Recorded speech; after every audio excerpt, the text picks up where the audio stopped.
अशी घटना आहे की ती आज जरी ऐकली तरी सुद्धा माझ्या अंगावर काटा येतो आणि डोळ्यात पाणी येतं अक्षरशः. हं. कसं आता वडिलांची मिल बंद झालेली, काहीच पैसे नव्हते. वडील काही ना काहीतरी करायचे.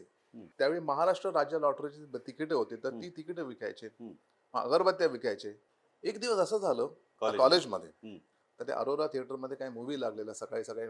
आम्ही मॅटिनी शोला गेलो, सगळं काय केलं आणि मग संध्याकाळी घरी गेलो.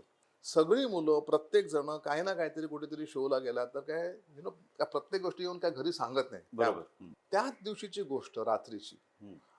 म्हटलं रात्री बाबा घरी येतात नॉर्मली 6-7 पर्यंत, आलेच नव्हते. 5:45 आम्ही बघितलं बाबांना तिकडनं येत आहेत. हं. तर लगेच आम्ही घाबरलो होतो. बरं म्हटलं काय झालं म्हटलं. मग ते आल्या आल्या विचारलं की बाबा, आता ते म्हणाले की नाही काय झालं, मी इथे होतो ना, तर मला एका माझ्या एका मित्राने सांगितलं की प्रभादेवीला, आम्ही राहतो बँड्राला, बँड्रा ईस्टला, तर हं. प्रभादेवीला असं असं एक हे ऑफिस आहे, तिथे 2-2 शिफ्ट चालतात. हं.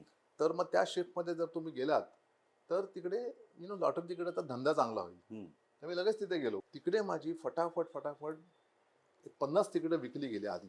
हं. मग मी तिकडनं बाजूच्या बिल्डिंगमध्ये पण होतो, हे चालू होतं, ऑफिस चालू होतं, करेक्ट. हां. तिकडेही गेलो आणि तिथेही तिकीटं विकली आणि माझी त्या दिवशी म्हणजे जवळजवळ एक 4 तासामध्ये 100 तिकीटं विकली गेली. ओके. हं. तिकडनं खाली आलो. खाली आल्यानंतर मी विचार केला, आता इकडनं जर समजा हा परत बांद्राला झाला का बस पकडली, तर त्यावेळी त्या बसचे 50 पैसे लागतील तिकिटाचे. करेक्ट. आता मी ₹2.5 कमवलेत, तर आता ते ₹2.5 50 पैसे कशाला खर्च करू. हं. म्हणून मी तिकडनं का प्रभा देऊन बँड्राला चालत आलो. अरे बापरे! 6.25 किलोमीटरचं अंतर आहे हे.